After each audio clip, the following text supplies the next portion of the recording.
Fizi News 24. Média d'information en temps réel. Fizi News 24. Chombo cha habari kwa muda sahihi. Média d'information en temps réel.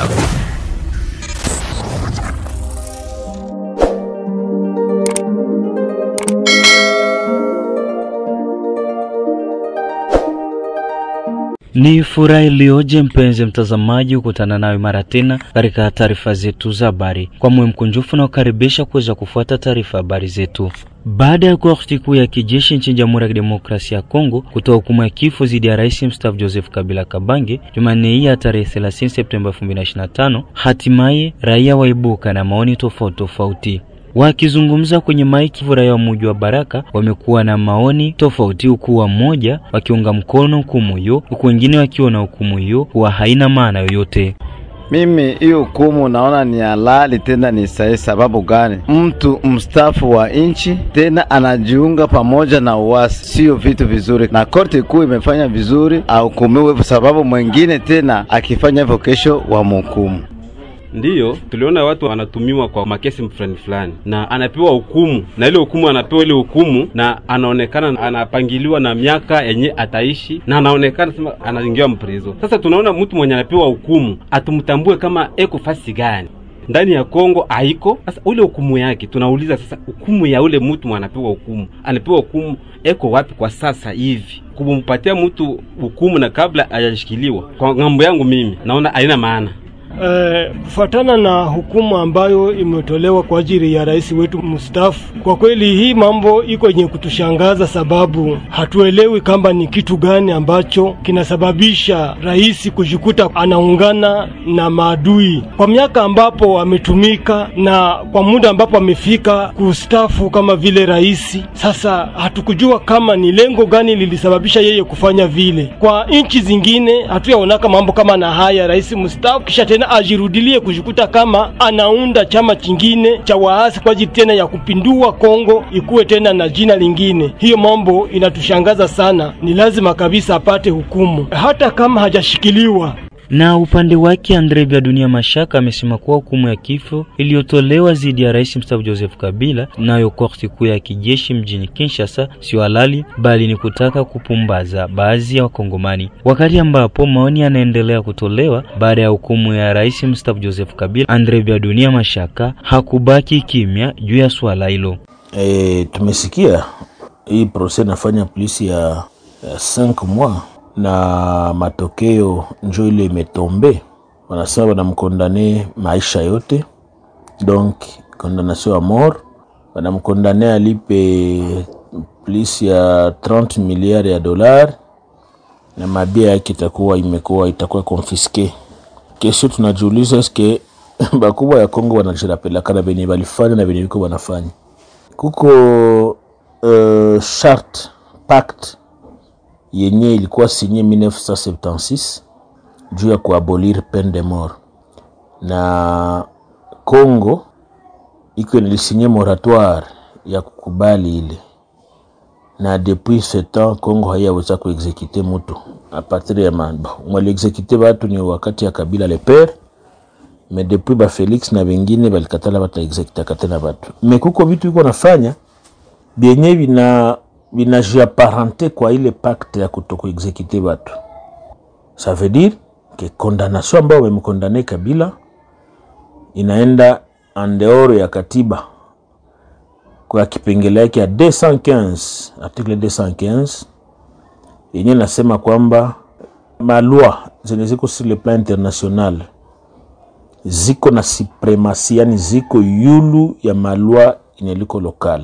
Donc loi za pays yetu ziko chini ya mamlaka ya maloi zenye Kongo ilisinye ku niveau international, alors que Kongo ilishakubali kwamba haitakuwa inafanya inexécuter peine de mort. Wanamkondane Kabila peine de mort, ce qui veut dire que ile condamnation yake iko kwanza anticonstitutionnelle et iko contraire na maloi zenye zinarégir communauté internationale. Hata hivyo, upande mwingine alipoulizwa juu ya kumhukumu Joseph Kabila kwa kisa cha kuwa anasapoti AFC M23 na wakati wa kuvote tena katika mazungumzo huko Doha, Andre amejibu yafuatayo. Aspect ya pili, banakondane bwana Kabila wanasema kwamba ana faire partie ya mouvement insurrectionnel ya M23. Pour dire Kabila ni umoja wa AFC M23. Mais muna mukondane alors que muko mupurparle naye, mko maongezi na ile kikundi kenye munasema kwamba natumika na kenyewe. Na presida wetu alikuwa Etats-Unis, New York, kwa Assemblée Générale ya Nations Unies. Alisema mwenyewe kwamba bako mpurparle ya kuechange ba prisonniers de guerre, ba prisonniers na vingine. Bamwa batoki kwa Kinshasa, bataenda Goma, na bakitoka Goma bataenda kotea Kinshasa. Kesho ya kujiuliza, est-ce que Kabila atakuwa mwa ile lo ya venye batakuwa échanger? Pourquoi na condamner chef wa M23 alors que uko naye kumeza moya mko mnazungumuza?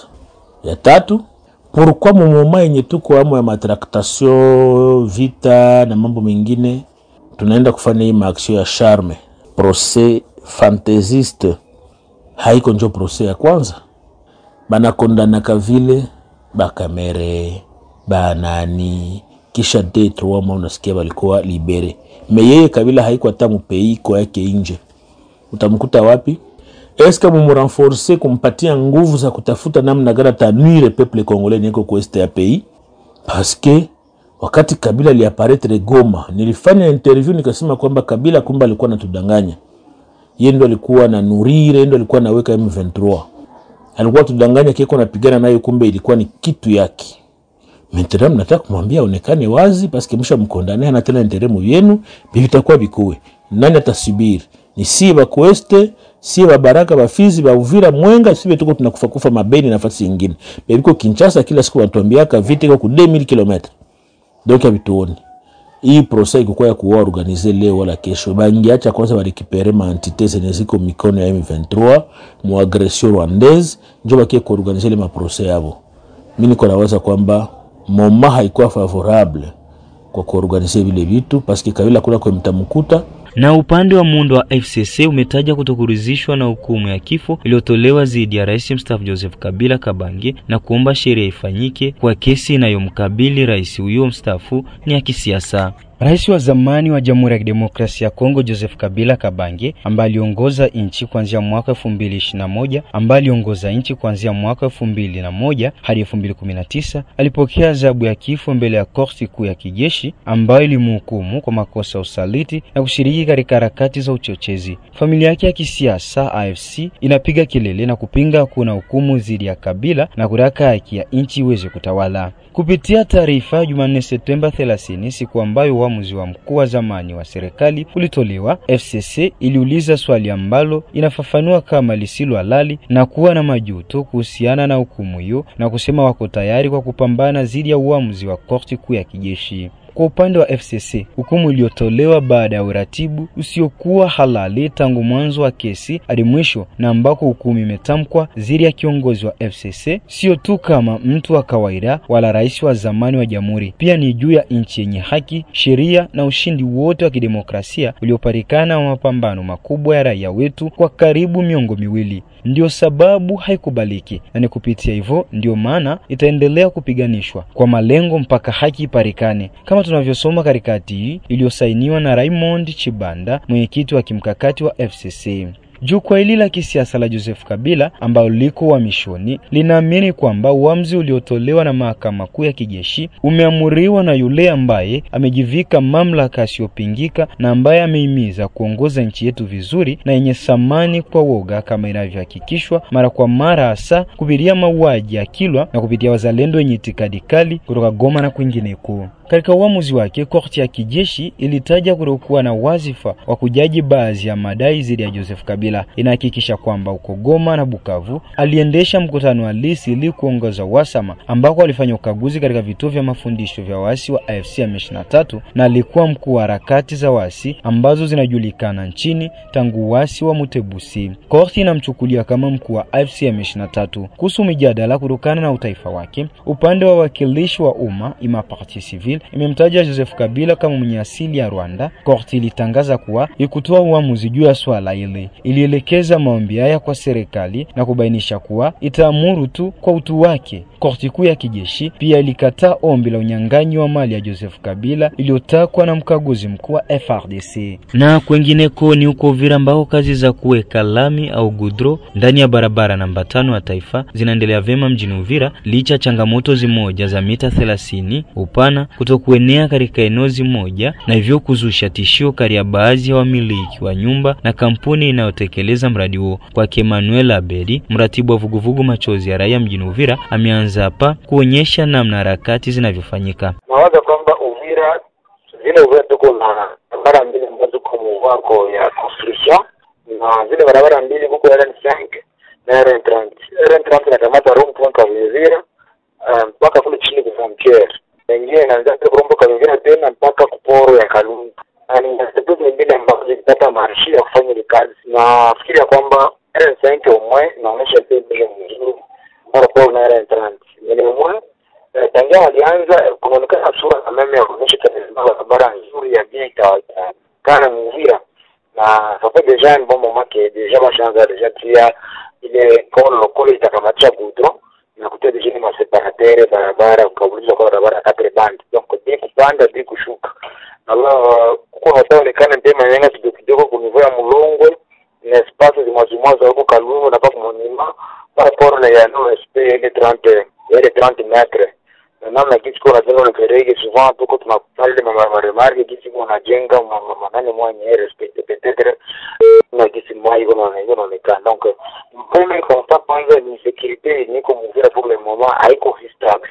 Chaque moment piga na zote mchana tu unajua makazi nafungana na kitu pia nafunga makazi. Mais aussi ma perturbation sana maandamano mbali pia na viko bila hoja bila ndomaje. Mais viko kwa très sensible sana ni dans les battes niliko mwili 30 metres na ni bazao mpaka saizi moja za wamolewa na bengine deja kama walendala mbudikana mesepa mais jusqu'à présent tunaona remarquement zimazimwa vraiment barabara shinishi na virage mais aussi magari mnivo Mulongo pale ndio deja. Donc na kazi haziwezi kurudiwa mile sonte vile kwa magari kwa malabala ambo na pale barabara naziko utakuwa na ile grand souci kwa entreprise kujua no avancement ya kazi. Haiza kuhusu swala la kupitisha barabara kwenye eneo la Kalundu, Emmanuel, mratibu wa Machozi ya Raia pa Uvira, amejibu afuatayo. Dosia ya Kalundu, pora Kalundu na hiyo mkupengia mporomoa Kalogota, mtenya mpora Kalundu, donc barabara patia mingi pale ishakuliwa na maji ya Tanganyika. No kawa barabara kupitisha ngambo ya yule za falile na nyumba yote niko mngambo yule niko mwele 30 metres baba ite franga itabando sema domajima ile kilao. Kama watu walite franga waipitishe mumai batakuwa wanachama mitanga ule mumai arkitekti ile station yao nyumba msha mai barabara bila mwenye nivo kulinzi. Alors sisi yenyewe ni kama ile c'est danger iko na kisi ya barabara iko na ina avance mais néanmoins suivi na quoi de faible. Donc ça veut dire parce qu'on a la barabara qui bat au Uvira il se là ça demande beaucoup de choses. Kwa sababu tena pengine na barabara kipande ndio tukaendelea kwa alert kama kwamba wafanye verification kenda mnivo mlima pale c'est de la folie. Barabara inataka ngusha mlima yetu ile mlima na iko na nani mwaka dhambi sana kuliko wakule manyumba ngamba yulu nataka ndio mlima ba yefasi. Donc huko vitu wafanya kwa manyanga hiyo tuko kwa alert ile kwa viongozi vile kufanya ile hapa. Gloire à Dieu, les mains de la ville au cadre du Moalerté, aujourd'hui, là, aussi, des femmes sur le terrain, après la couture, c'est pas du tout. Na hiyo ndio kwa mbele ya vitu ni kusababisha sushi population ya Uvira tulingana na avancement à travers RN5. RN30 kule ndio kusababisha théâtre, donc on ne sait pas quand on devient monde Ghana, monde wa Kobe, quand monde wa Mapanya, je sais pas. Alors kule mbo iko wanatengeneza mais hawafikii vraiment kuleta espace donc mwangaza kuonyesha element ke hiyo wanatengeneza yeye anajaribu kushauri na malerte za mingi. Ina financiera saini le gouvernement central, iko dirigé na président Tshisekedi na ile kwa financé na Banque mondiale de monde. Alors, ulievoke question ya manke ya parking yenye inaweza saidia kwanza kudegaje zile magari zote. Mnawaza je, hiyo itapata solution kweli kweli au itapita tu vile? No, itapata solution parce que na yeye ndio tuko na espace za mingi sana. D'ailleurs, tokuna kurapele kama arudi ndio tuko na parking parking aleta pale na magazini sijarimeta ndio inaikana mwa soda yetu ya FARDC. Penzi mtazamaji wa Fizi News 24, hapo ndipo tumefika mwisho wa taarifa yetu habari katika lugha tukufu la Kiswahili. Hii ni Fizi News 24 inakuja mashariki mwa DRC. Fizi News 24, média d'information en temps réel. Fizi News 24,